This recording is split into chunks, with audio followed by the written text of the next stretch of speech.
श्री गुरु चरण सरोज रज निज मन मुकुरु सुधारे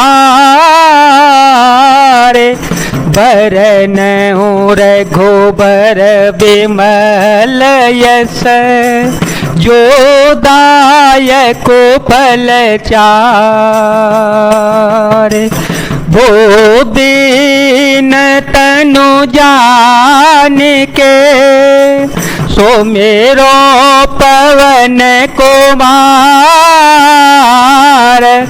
बल बुद्धि विद्या दे हो मोहि हर कलेश विकार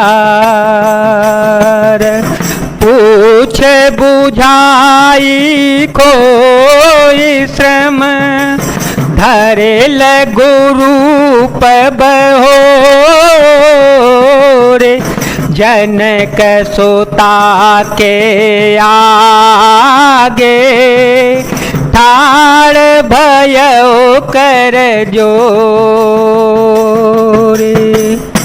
पूछ बुझाकर थकावट दूर करके और फिर छोटा सा रूप धारण करके श्री हनुमान जी श्री जानकी जी के सामने हाथ जोड़कर जा खड़े हुए। माँ तो मोहे दीजे कछु चीना जैसे रघुनायक मोहे दीना चूड़ा मन उतारे तव दयो हर्ष समेत पवन सुत लयो कहे तात यस मोर प्रणामा सब प्रकार प्रभु पूरन कामा दीन दयाल बिरदु संभारी हर हो नाथ मम संकट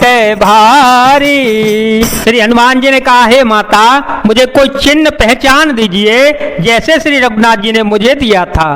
तब सीता जी ने चूड़ामणि उतार कर दे दी। हनुमान जी ने उसे हर्ष पूर्वक ले लिया। जानकी जी ने कहा है तात मेरा प्रणाम निवेदन करना और इस प्रकार कहना कि हे प्रभु यद्यपि आप सब प्रकार से पूर्ण काम है आपको किसी प्रकार की कामना नहीं है तथापि दीनों दुखियों पर दया करना आपका विरध है और मैं दीन हूँ अतः उस विरध को याद करके हे नाथ मेरे भारी संकट को दूर कीजिएगा। तात शक्र सुत कथा सुनाए हो बान प्रताप प्रभु ही समुझाए हो मास देव समहो नाथन आवा तो पुण्य मोहे जियत नहीं पावा कहो कपि के विधि राखो प्राणा तुम हूँ तात कहत अब जाना तो हे देखे शीतल भई छाती पुण्य मोका हो सोए दिनु सो राती। हे तात इंद्रपुत्र जयंत की कथा घटना सुनाना और प्रभु को उनके बाण का प्रताप समझाना स्मरण कराना। यदि महीने भर में नाथ न आए तो फिर मुझे जीत ही न पावेंगे। हे हनुमान कहो मैं किस प्रकार प्राण रखूं। हे तात तुम भी अब जाने को कह रहे हो तुमको देखकर छाती ठंडी हुई थी फिर मुझे वही दिन और वही रात जनक सोतहि समुझाए करे बहो विधि धीर जो दीन चरण कमल सिरोनायक पे गवनु राम पहे कीन।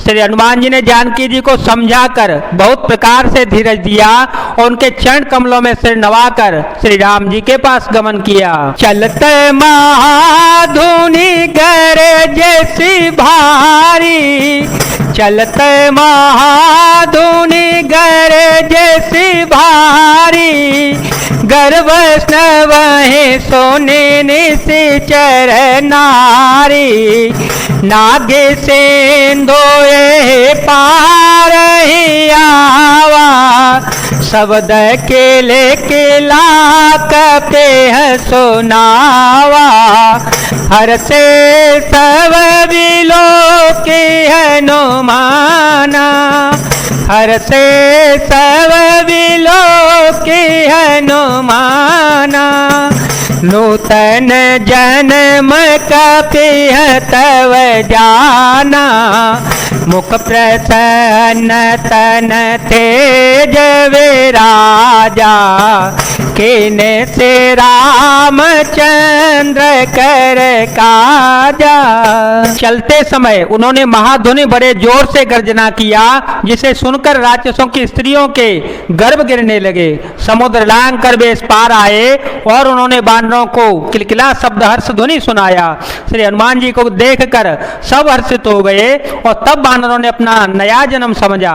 श्री हनुमान जी का मुख प्रसन्न है और शरीर में तेज विराजमान है, जिससे उन्होंने समझ लिया कि मैं श्री रामचंद्र जी का कार्य कराए।